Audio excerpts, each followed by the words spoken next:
Welcome to Season 2, Episode 3 of Take the Trip with Us, where you're going to hear from travel professionals who have experienced destinations firsthand. Listen to their stories and experiences, along with recommendations for your own vacation. And tonight, I have 4 ladies that have just gone on the Galactic Starcruiser at Disney World. And it's so exciting because I know nothing about this, so I can't wait to hear about this. And I know you're excited to share because you were just on it, last week? It was just a few days ago. Okay, that's what I thought. So when you were preparing to go, was there anything, Missy, that you did in particular? Because I heard you were into like ordering costumes and stuff, or was that Sarah? A little bit of all of us. So one of the biggest things everybody who is in your cabin that is adult age or 13 or older, they really need a My Disney Experience account set up. You actually do that at booking. And while we're booking your trip, we're getting it all linked up so it's set up and ready to go for you. But that's not the fun part. The fun part is determining your kind of character if you want to. So I was scouring Amazon, finding fun dresses for each night, just like I were on a normal cruise. I had my daytime outfit and I had my nighttime outfit. One was a little bit fancier than the other for the captain's dinner, but one of my favorite things, and I shared them with the rest of the ladies, is I bought face tattoos. So we had gold tattoos on our face, and some people's kept growing as the weeks go on. The bad thing is my makeup was just permanently on for like 2 days. But one of the things that's kind of fun is finding something that sets yourself apart or makes you noticeable or stands out. That way the crew members can identify you, and they get to know you and your face because of an identifying feature. So that was really fun, is kind of coming up with your backstory. And I know Sarah had a great time finding her costumes as well, scouring Goodwill. I was on my phone doing it, and she was out in person looking. Oh, wow. So Sarah, what did you come up with then? You had some sort of backstory? Yeah. So somehow I came across this concept of like creating the story of this planet that you're from, and like what your people are like at that planet, and what they eat and what they do for a living, and why are you on the Star Cruiser as this member of that planet. So I had this whole kind of backstory, and essentially I just shopped at Goodwill, and what I was looking for were just really neutral palette items to wear and lots of layers. Good to know it's rather chilly on the Star Cruiser, so good to wear Very some cold layers. But I had a variety of different textures in the clothes that I chose. Yeah, so I didn't have anything really elaborate or over the top, but I just had clothes that were kind of in theme with my story along from the planet that I was from. Okay, so did you and notice being from Earth is perfectly acceptable too. A lot of the cast members have heard about that little planet called Earth and things about it. So it's so much fun. Okay, so you didn't have to dress up, because like me, I'm a little more shy about that. So I think I would have a hard time. I mean, when you talk about palettes, Sarah, I'd be like, oh my gosh, I just have a brown shirt and so perfect. That's not really my thing. So people still could just wear whatever and they still felt comfortable. There was a lot of people just in Star Wars shirts, regular clothing. Okay. You kind of saw all kinds. What about kids? Were there a lot of kids and families that you saw dressed up? And there were quite a few. Yes, there were even baby. There was a baby there on the Star Cruiser. Mm-hmm. They were dressed as an Ewok too. It was so cute. So cute. So cute. I would also note, Missy, I think that you gave some good insight early on in the Star Cruiser, where you said something like, first night is more of that kind of casual, almost like going out kind of night when it comes to planning what to wear in the evening. And then that second night was more of, it felt a little bit more formal. Now, of course, there are people who choose not to dress up, and that's perfectly fine. They don't advertise a night as being formal, but that's the night when they have the captain's dinner and such. And so I thought it was really cool to see some people wearing these like beautiful long white robes and these like gorgeous golden crowns, as though they were, some sort of like queen or king from their planet, which was really cool. So yeah, in general, night one, I felt like for dinner, folks were a little more almost casual and fun what they were wearing, still dressing up a little bit for the evening dinner. Then the second night, something that felt a little more jazzed up, so to speak. Yeah, you go to a concert the first night. There you go. Yeah, it's nice because they have the red carpet. So also a lot of people, it's part of the, event. So you walk on the red carpet. So what time do you arrive the first day, typically? Heather, you want to talk about that? They recommend you get there at 1:00 because that way you can kind of settle in. Lunch is served from 1 to 4. And you can begin your story before muster, because muster is at 4:00, where you have to be in the atrium in your group, so you know exactly where to go every time. Okay. If something was to happen.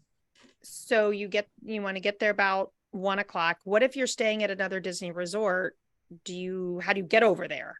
So Disney Resort will actually transport you, tell the front desk, and they will actually transport you to the Galactic Starcruiser. Okay. Whether they give you a taxi voucher. Yeah.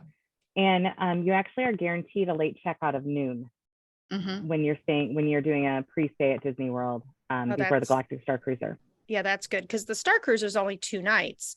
So a lot of people, I think, want to either stay at the front of it or, stay a post stay and stay. So they'll take you then with taxi and you'll have a voucher. Okay. Yeah, you'll have a voucher both ways.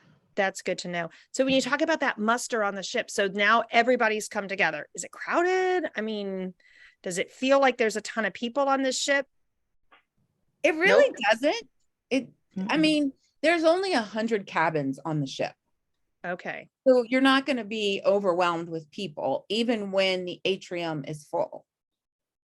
And I don't believe that all 100 cabins can have max occupancy. I think the occupancy level is actually lower than, 4 or 450 people. So it's very intimate, honestly. Very, very much so. I was going to say, Missy, if you think about some of those maybe premium or luxury cruise lines, because you are going on a cruise into space, that's what you're doing. If you think about those luxury, smaller yacht style cruise ships, they tend to have only a couple of 100 people. And I thought it felt very much like that sort of exclusive experience where you're just among really a small group of people, and it didn't feel crowded at any time at all.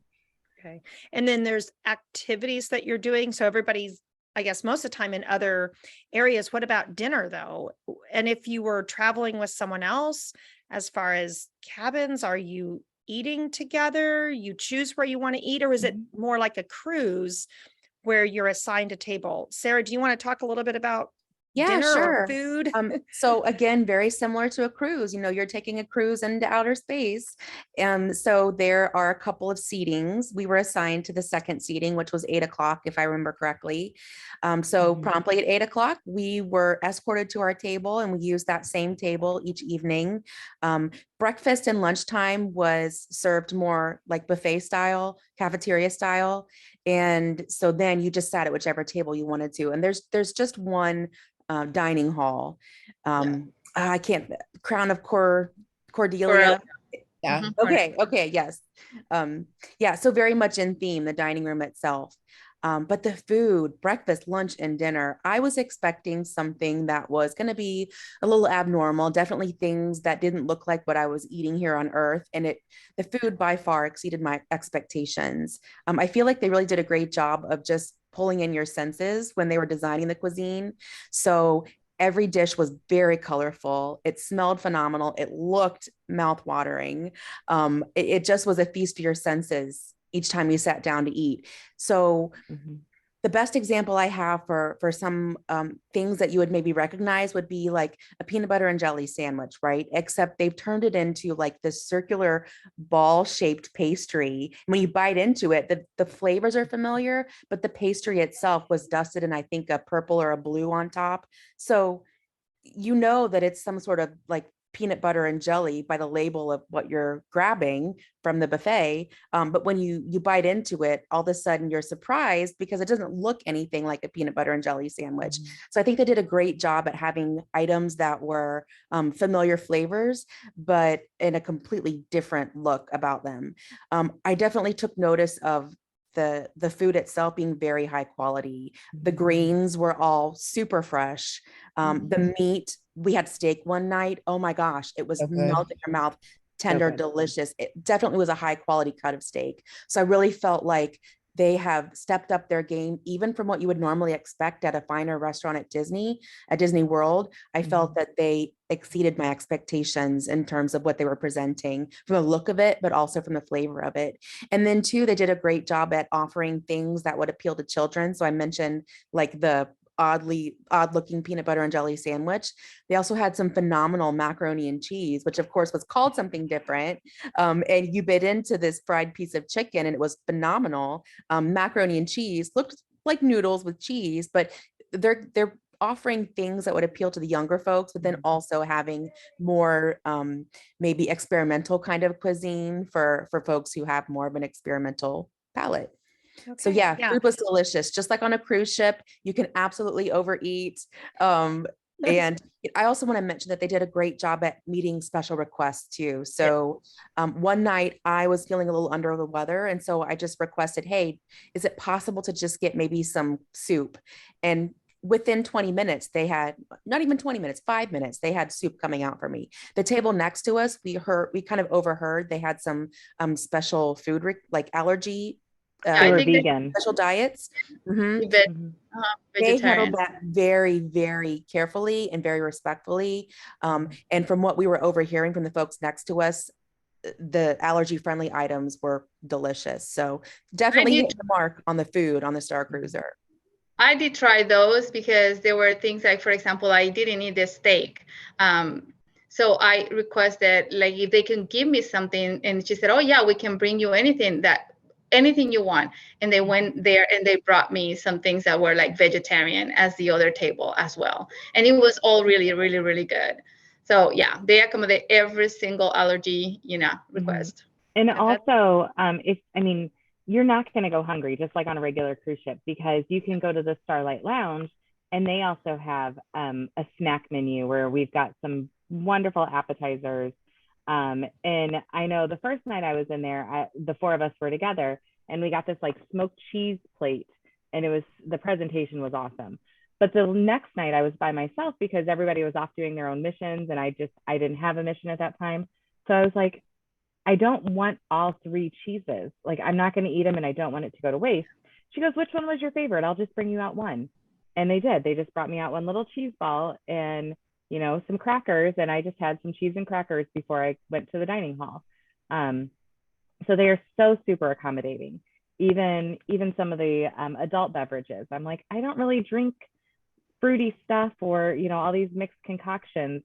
Can I just have a tequila and club soda? And they're like, do you like Patron? I'm like, absolutely. And so they just gave me a very simple, drink. So they're so accommodating in there.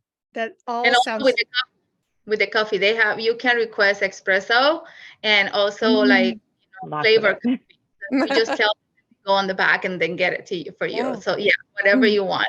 And we have to mention the all you can drink blue and green milk, for goodness sake. Yes. All about added value right there. Yes. And if you want to feel very experimental, you can actually start mixing espresso with blue and green milk. and I wasn't getting a bill. So I'm like, oh, which one's the best? I think I had 6 shots of espresso at lunch. Oh my goodness. Well, it sounds like, you're making me hungry. All the food stuff sounds awesome.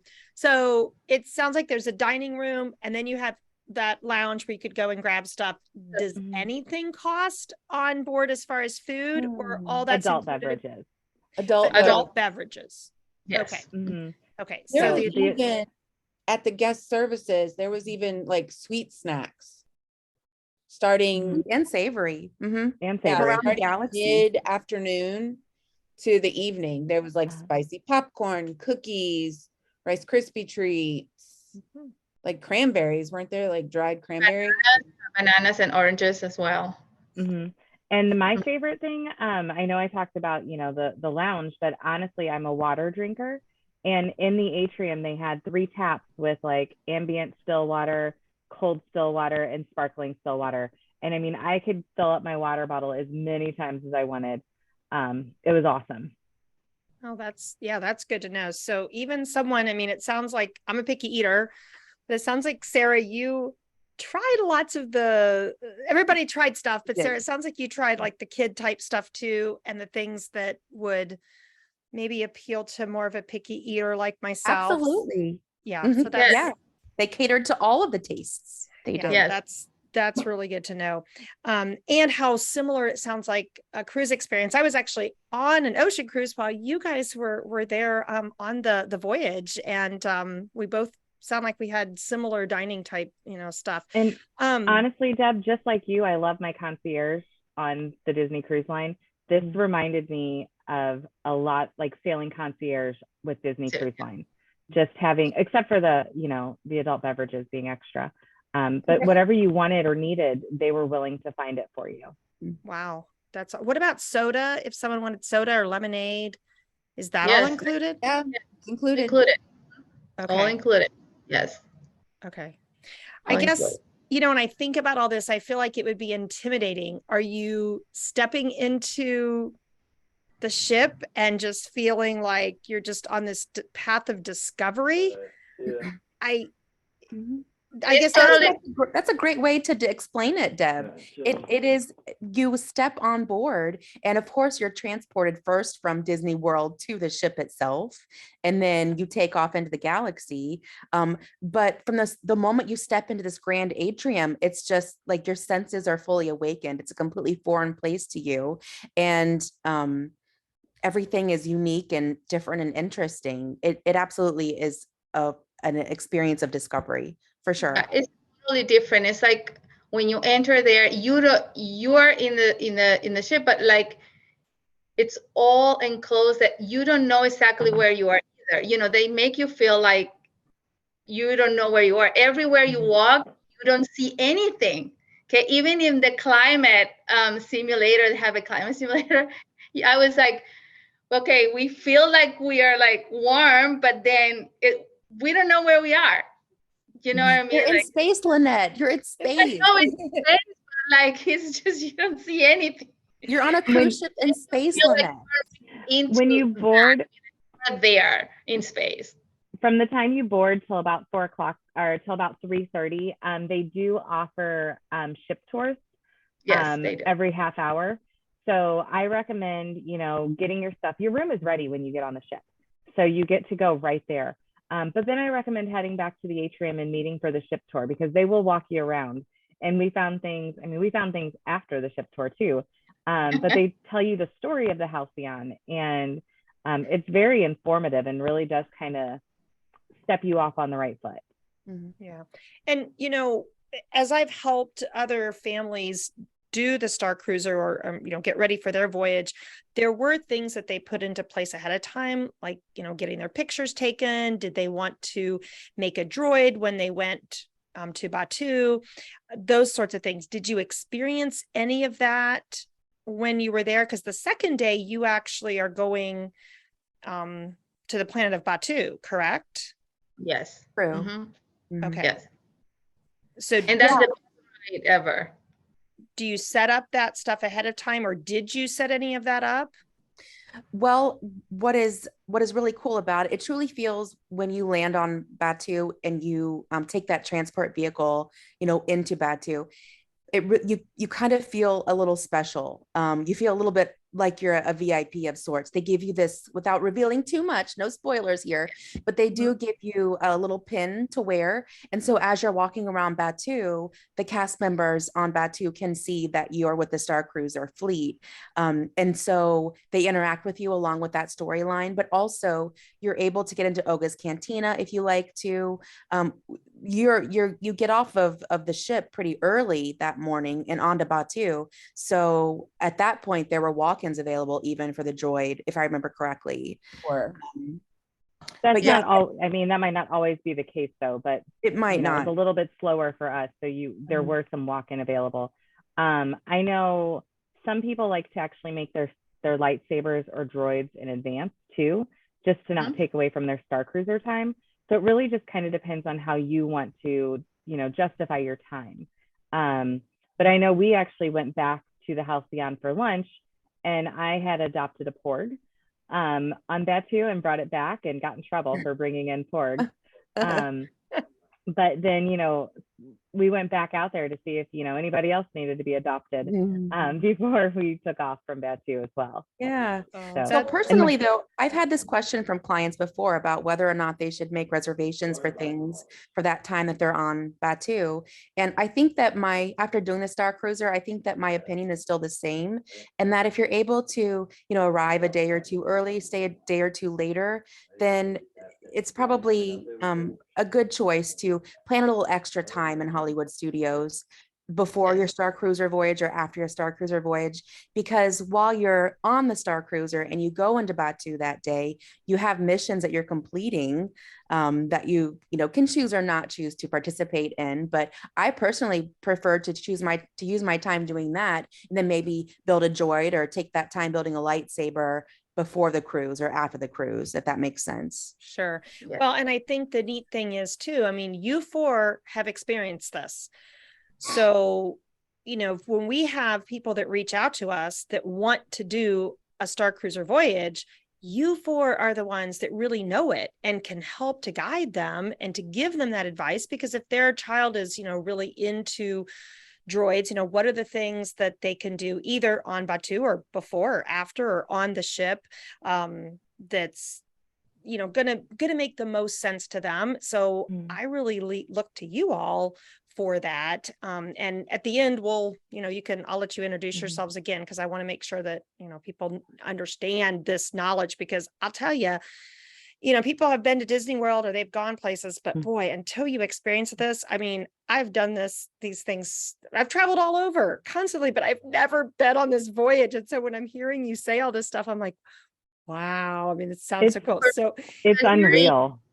For me, like I had, you know, I never been very Star Wars fan. I mean, I, you know, maybe here and there, but not like I into it. And I didn't know what to expect. But when I got starting to get all those customs and I got dressed and I got there, I will all in. I mean, I would say I could go back and just do more stuff, because it was so amazing that it doesn't matter. I walk on the red carpet. I did whatever. I'm just going there. I'm going to talk to this person. It was just so good because it's just different. It's an amazing experience. That's awesome. So I have a question for you, Lynette. So I have to ask, have you watched any of the Star Wars movies? And do you have to watch them all before you go?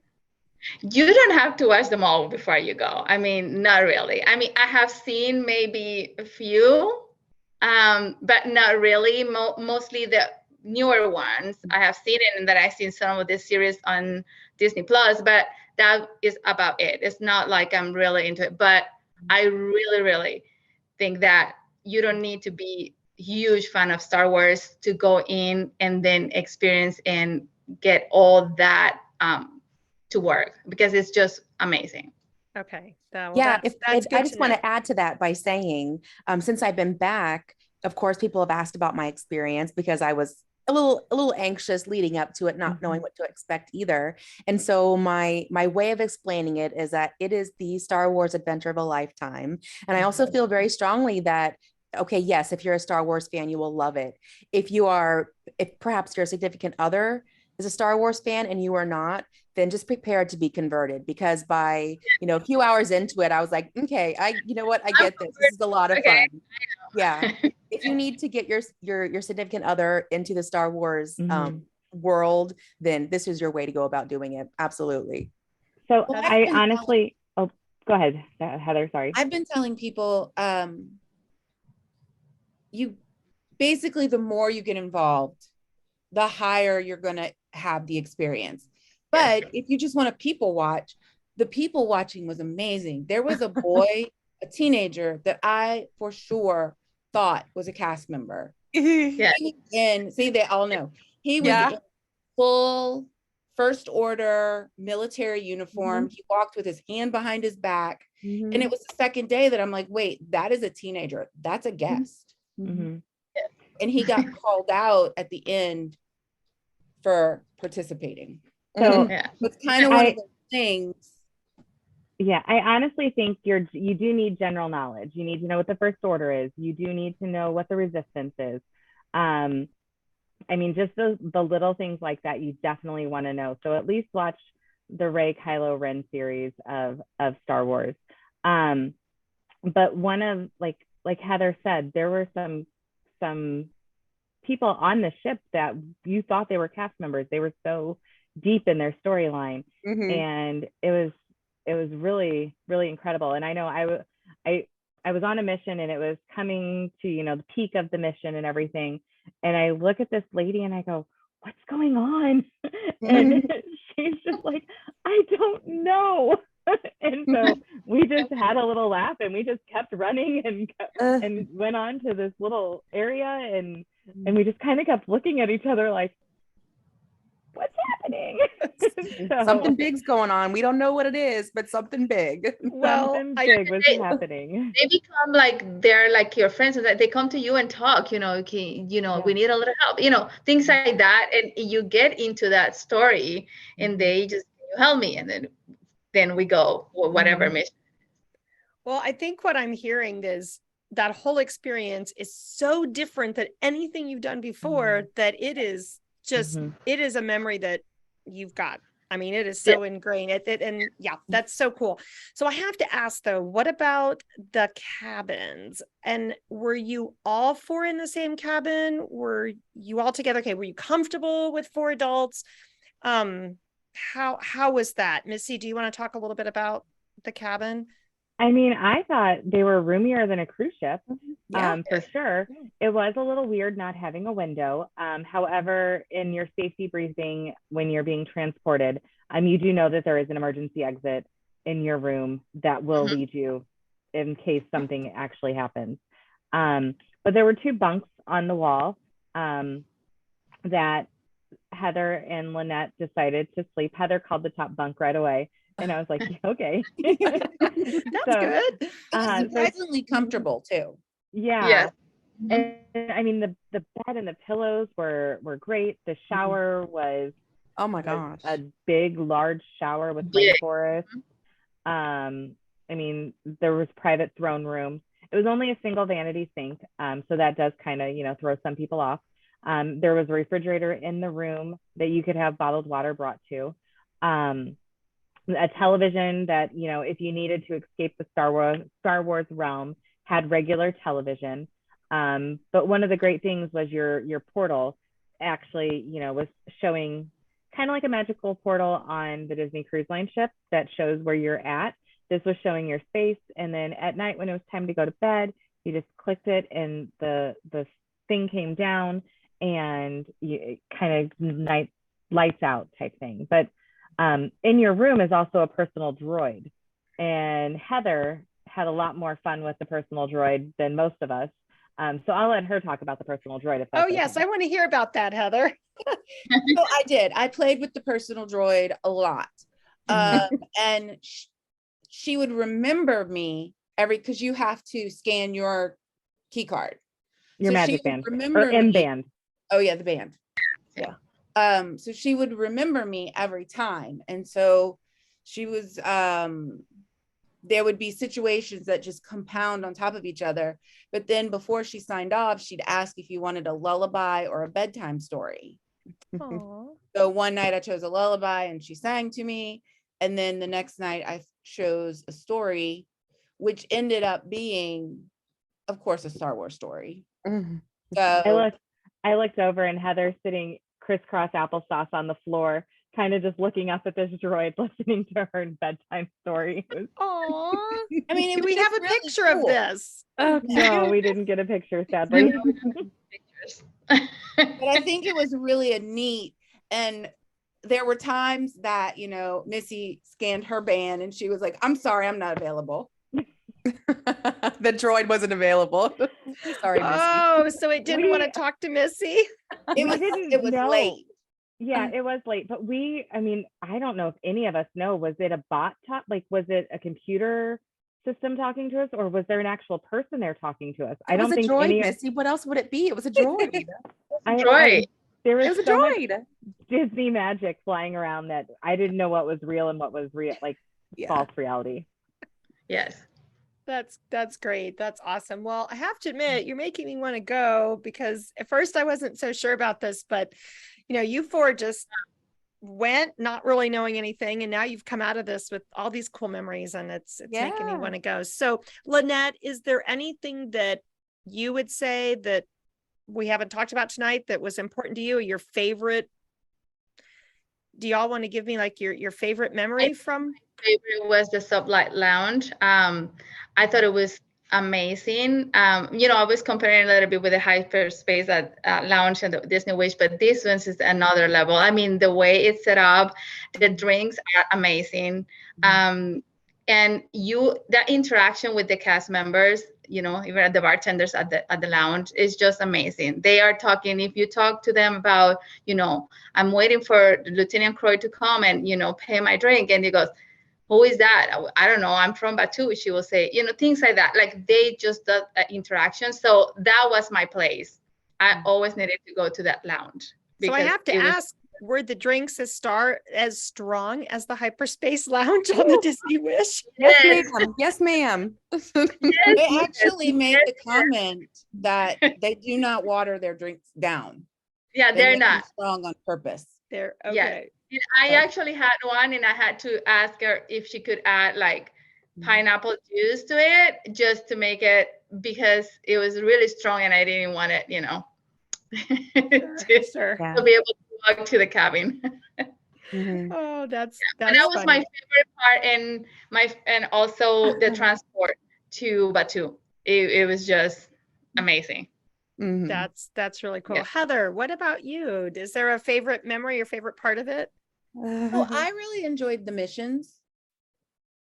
It was so I only stuck with one path. And so on Batu, I only had a few missions, and then I was done and went back early and all that. But I guess about 4:30, my missions kicked into hyperdrive, and I was boom, boom, boom, boom, boom, boom, boom, lightsaber training, then a mission, then protecting, then constantly until the final accumulation. And the cast members, I mean, they were on the ship, and they were just talking to you, and in full, I mean, it was full, like, thank you for helping us, thank you. I mean, it was just an awesome experience. Yeah, so you felt really special, like you said, like a concierge special. Missy, what about you? So this is Chi-Chi. Oh. So Chi-Chi is my adopted porg from Batu. Chi-Chi. I know, don't you love I've missed you, Chi-Chi. I maybe Chi-Chi too for a little bit. So you can wear Chi-Chi on your shoulder, but he kind of gets blurred. So I just, we picked Chi-Chi up in Batu. And I think one of my favorite parts was he actually became part of the storyline. We had to create a distraction. So, Chi-Chi was there for us. And I wore him on my shoulder for most of the day. And I was sitting in the Starlight Lounge. It was they had a sabacc table there. So kids were welcome in this lounge. So don't think it was adults only. You could go, I got a picture of Chewbacca playing sabacc and everything. So like kids were playing with him. I'm not good at it, even though I've got a lot of second grade math training right now. It did not really come into help. So I'm talking to Erica, the bartender, and she's told me her backstory, and I've got, they're like, you have to name your porg, and I'm like, she goes, it's going to become a pork taco if you don't name him soon. So that's where Chi-Chi came, and I was sitting there, and I was Lynette came up, and she was standing next to me, and I'm talking to her, and I go to show her a picture, And Lynette is gone, but I don't even realize it. So I'm sitting here talking to what I think is Lynette over my shoulder. And finally I look and she's gone. And the bartender looks at me and goes, I just thought you were talking to your porg. Like I was showing Chi-Chi pictures of my day and everything. Oh gosh. So, I mean, just something as simple as adopting a porg on Batu really changed my storyline. Yes. Big time, and kind of, you know, plus it was a great souvenir to take home for my kid who was just trying to steal it from me. He's like, no, that's mine. I'm like, no, we're borrowing him for right now. So I think that was one of my favorite memories, and it's something that I didn't it just, you know, kind of organically happened. And one other thing about Batu, if you don't mind me throwing this in, is you have this little like VIP area like Sarah was talking about, and it's roped off, and only people with their pins can go in, but they have bottled water there for you. You know, in Batu, those bottles of water are like $5. And you can just walk by, and if it's hot on the planet, you can go grab a bottle of water at any given moment. So I thought that was awesome too. Yeah. So they're really taking care of you. A Mm-hmm. true VIP experience. A true VIP absolutely. experience. Yeah. And that's awesome. You get your lightning lanes for Rise of the Resistance and the Millennium Falcon. So when it becomes part of your mission, I had to go up to the cast member working, and I had to give him a secret code that was part of my mission. And he's like, yes, you must go. So it just every little thing, like it's like dinner theater, totally involved for 48 hours. Wow. Yeah. That's great. So Sarah, what about you? Any favorite memories? I have a number of favorite memories. So I went into this having talked to friends, just sort of asking around everyone I knew who was a Star Wars fan. What kind of like Cliff Notes version could you give me of the whole Star Wars thing? So I went into this having seen 1.5 Star Wars movies. Total, wow. Right? So enough to know that there's a dark side, and then there's the Resistance, and I knew that I kind of had to choose one or the other, or I could definitely be a double agent and kind of play both sides. But personally, I was really blown away by the capabilities of the Disney Play app.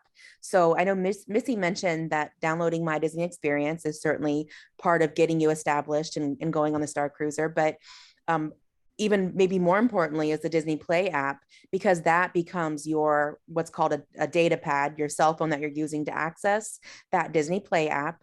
And I didn't realize initially, and shame on me, that, you know, really from the get-go, when you step on that Starcruiser, it's important that you're checking those messages that are coming through on the Disney Play app to you, because that is what builds your story, and your response to those communications from the Starcruiser in the Disney Play app are what builds your storyline. And this is also what you use to know where to go on your missions and how to complete your missions and that type stuff. So shame on me for not utilizing the Disney Play app from the very moment I stepped on the Starcruiser. It took me a few hours. And so for me, really, my biggest takeaway was how incredible Disney's technology has come along, and using this Disney Play app as a really key tool in building your story and creating your experience and making it personal to you. Because my experience on the Starcruiser was very different from Missy's experience on the Starcruiser, because her responses to those communications were different.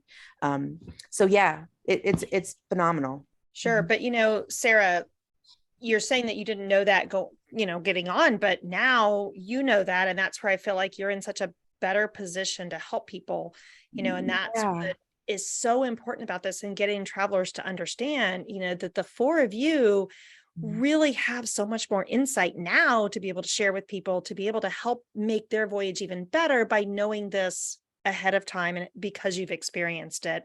So I just want to make sure I didn't introduce everybody in the beginning. I just said I've got, you know, the four ladies with me, but I want to make sure I go through. We've got Lynette Katz here.